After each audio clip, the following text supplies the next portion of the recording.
Goddag YouTube, det er Mads Dværgen her, og så vil jeg lige komme med en hurtig lille vlog, bare lige for at fortælle, at noget med fancy Skype.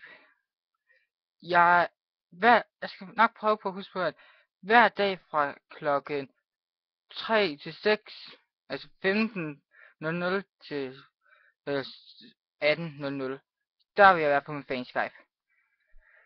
Det står også inde på min kanalbeskrivelse til alle jer, der ikke kigger derinde på. Så ved I det nu. Det er bare derfor, jeg laver video. Men så,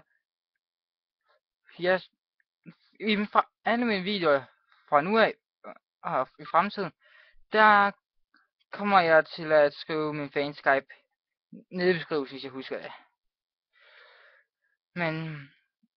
Men så ses vi over Skype, og jeg skulle faktisk været på for 11 minutter siden. Sorry guys.